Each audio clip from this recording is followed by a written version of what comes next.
Chapter 1. The Vows of Vengeance. The air in St. Patrick's Cathedral still hummed with the echoes of their vows, a sacred lie whispered beneath soaring arches and stained glass saints.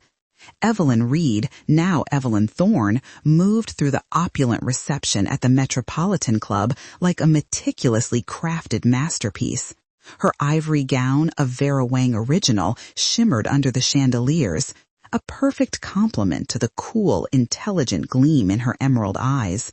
She was not merely beautiful, she was believable, a rising star in high finance, her rapid ascent attributed to a sharp mind and an unwavering work ethic. Every smile, every gracious nod, every carefully placed compliment was a thread in the intricate tapestry of her deceit. Julian Thorne, her new husband, was the epitome of Upper East Side aristocracy. Tall, impeccably tailored, with a smile that could charm a banker into opening Fort Knox, he moved with the effortless grace of inherited power. He was the scion of a dynasty, CEO of Helios Industries, and in Evelyn he saw validation. A woman of substance and beauty, someone who could stand beside him, a trophy finally defiant enough to challenge his mother, Vivienne. He didn't know the trophy was a Trojan horse. Evelyn's true motive was etched in the bitter memory of a past tragedy, a wound that had never truly healed. Years ago, the Thorne family's ruthless acquisition tactics had ripped through her own family's small, ethical manufacturing business like a wildfire, leaving only ashes. Her father, a man of integrity, had not survived the shame and ruin. Evelyn, then a young woman, had vowed that the Thorne empire would fall just as hers had. She had married Julian Thorne not for love, but for access, for the corporate dirt that would lead to his ruin and the spectacular collapse of everything he held dear. The first 6 months of their marriage were a ballet of opulence and surveillance.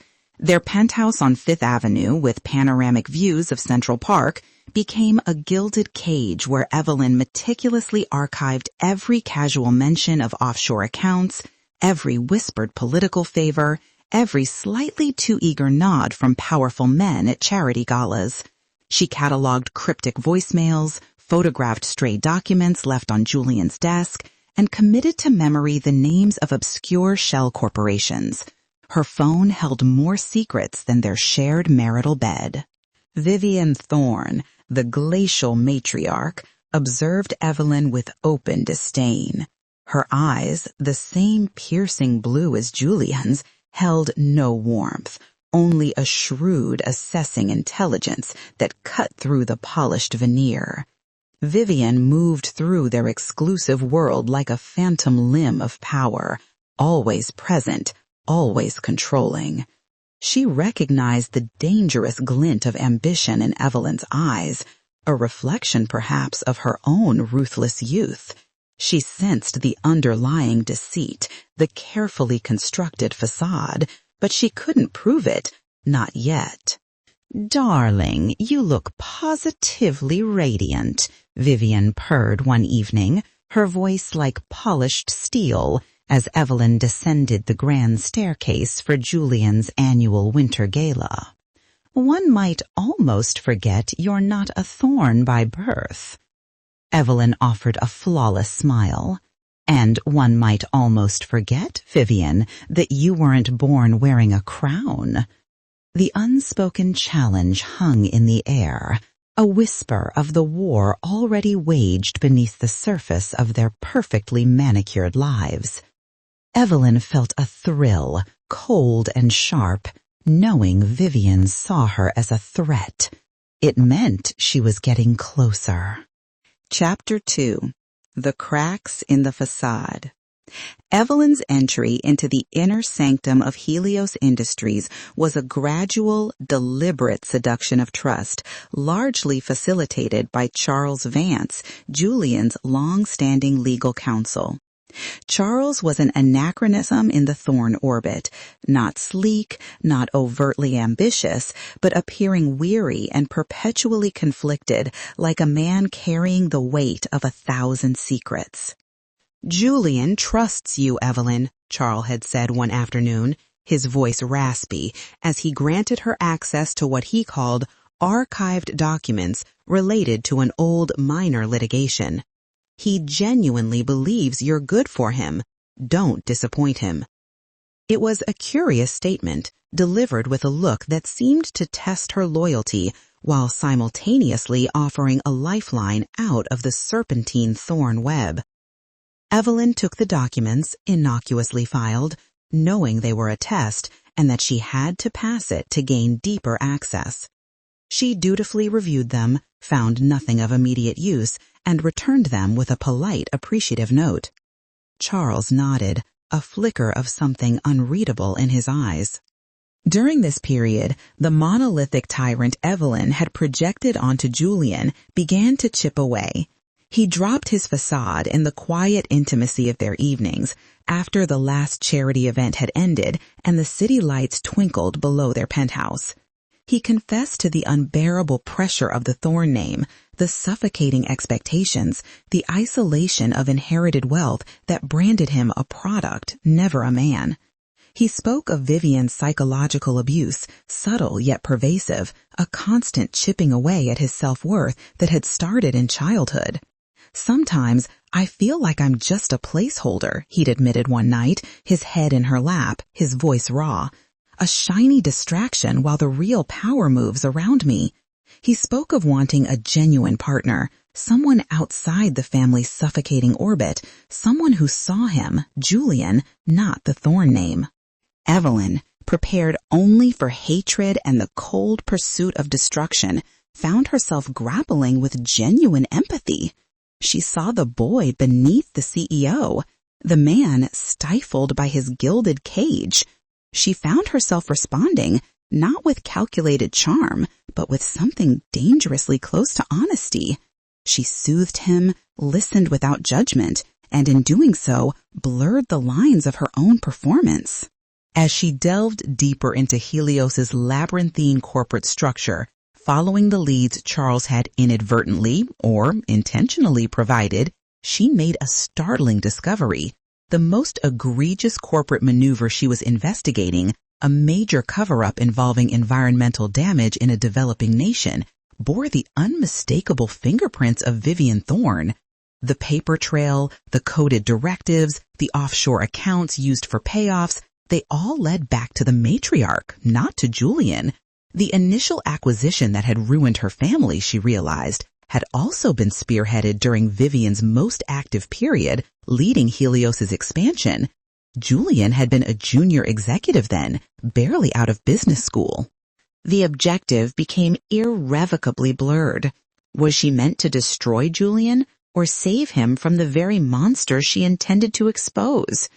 The cold clarity of her vengeance began to cloud with the warmth of an unexpected human connection, a horrifying dilemma that twisted her carefully laid plans into a Gordian knot. Chapter 3. The Discovery and the Double Bind. The hunt culminated on a stormy Tuesday night, the rain lashing against the penthouse windows, as Evelyn finally uncovered the undeniable evidence needed to sink Helios Industries. It was not in a dusty archive, but hidden in a discreet, soundproofed vault discreetly built into the wall of Charles Vance's private study, accessible only through a biometric lock linked to his personal network. Charles had provided the key in the most subtle way possible, a seemingly casual mention of an old hobby project and a forgotten password written on a sticky note tucked into a legal brief she was reviewing. Inside, Evelyn found a single encrypted file, labeled only with a string of numbers. Her heart pounded as she bypassed the encryption, her fingers flying across the keyboard, fueled by years of simmering rage. The file confirmed everything: the illegal dumping of toxic waste, the falsified reports, the bribed officials, and the calculated destruction of local ecosystems, all orchestrated to cut corners and maximize profit. The damning directives, signed and initialed, were all Julian Thorne's. A surge of triumphant vindication coursed through Evelyn, sharp and exhilarating. For a fleeting moment, she remembered the person she was before the wedding, the woman whose grief had calcified into an unyielding resolve. This was it, the proof, the justice. She copied the file, secured a backup on an untraceable server, and began drafting the anonymous leak, her mind racing with the precise media outlets, the public relations fallout, the sheer, beautiful chaos it would unleash. Helios would crumble. The Thorne name would be permanently stained. As she worked, the apartment door clicked open. Julian. She froze, her breath catching in her throat, the glow of the screen illuminating her tense face. He walked into the living room, clad in a silk robe, his hair slightly disheveled. He didn't look angry or surprised, only quietly, devastatingly resigned. "You found it, haven't you?" he asked, his voice low, almost a whisper against the drumming rain. He stood amidst the opulent trackings of their shared, gilded life, the bespoke art, the antique objects dart, the cityscape gleaming behind him. A king in a kingdom she was poised to shatter. Evelyn said nothing, her hand still hovering over the keyboard. Julian sighed, a sound heavy with years of unspoken burdens. "I knew you would. I've been waiting." He walked to the bar, poured himself a glass of amber liquid, and turned to face her, his eyes locking onto hers. "I've known since before we married, Evelyn. Not everything, not the full extent of your plan, but enough. Enough to know you weren't just a rising star, but a comet on a collision course." Her carefully constructed world tilted on its axis. "What are you talking about?" she managed, her voice barely audible. "Your family, the Reed Corporation, the acquisition. I knew you had a reason to be here beyond just me." He took a slow sip of his drink. "Charles, my trusted advisor, he's more than that. He was my father's confidant and now mine. He was placed not just to guide me, but to observe you, to test you." He set the glass down. "I orchestrated this, Evelyn, the slow reveal of the company's rot, not to hide it, but to show you the truth, to show you that the true architect of the destruction, the one who wields the knife, has always been Vivienne. I've been trying to find a way out, to dismantle her power, without collapsing the entire enterprise and ruining thousands of innocent lives, and my own, in the process." He extended a hand, palm open, vulnerable. "I needed you to understand, and I needed you to choose." Chapter 4. The Corroded Victory. Julian's ultimatum hung in the opulent air, heavier than the rain outside. "If you release that evidence now, Evelyn, you don't just destroy Helios, you destroy me, and in doing so, you prove yourself to be merely the vengeful pawn Vivienne always suspected you were." His voice was calm, almost detached, yet the weight of his words was crushing. "The resulting scandal will be monumental. It will collapse my world. But Vivienne, she's a master of insulation. She'll emerge unscathed, controlling the damage, playing the grieving matriarch, and ensuring that you, my dear wife, are publicly discredited, ruined, and left with nothing but the bitter taste of a hollow victory." Evelyn felt a sickening lurch in her stomach. He was right. Vivienne had always been 2 steps ahead, her web of influence impenetrable. Evelyn's carefully planned vengeance would only serve to prune a branch, not fell the ancient poisonous tree, and she would be the discarded pruning hook. Julian stepped closer, his hand reaching out, not for her, but for the air between them. "There's another way, a truce, a genuine alliance. His eyes, so often guarded, held a flicker of desperate hope. We use the knowledge we possess not as a bomb, but as a scalpel. We present a united front, Julian and Evelyn Thorne, the power couple ready to correct the missteps of the past. We dismantle Vivienne's power from the inside, slowly, irrevocably. We become the new architects. Evelyn was trapped. She had achieved her goal, infiltration, complete and undeniable. But the target had melted into an ally, a co-conspirator in a new, more dangerous game. Her initial mission of pure, cleansing destruction had been replaced by a mutual dependency rooted in shared secrets and a mutual need for survival. The vengeance plot had failed in its purest form, but it had secured something far more potent. As she looked at Julian, the man she had married for hate, the man who had revealed his guarded soul to her, she could no longer separate her calculated performance from her burgeoning reality. Did she genuinely fall for him, for his vulnerability, for the shared burden he now offered? Or had the poison of his world simply changed her ambition, twisting it into a new, more insidious form? Had she merely traded one kind of power for another, abandoning the purity of her original quest for the intoxicating, corrupting allure of true leverage? The decision was swift, chilling. Evelyn's fingers moved across the keyboard, not to send the file, but to find its location.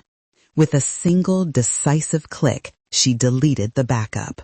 Then, with another, she replaced the original incriminating file in Charles's hidden vault, a silent pledge to her new role. She closed the laptop, the screen reflecting her face, a mask of intricate complexity. The vengeance plot, as she had conceived it, was dead, but she had secured something far more powerful, true leverage in the Thorne dynasty.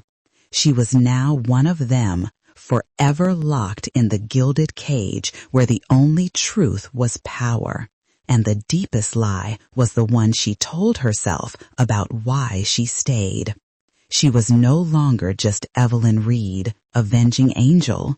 She was Evelyn Thorne, co-conspirator, enmeshed in a web of her own making, forever bound to the man she had meant to destroy and the woman she now truly aimed to conquer.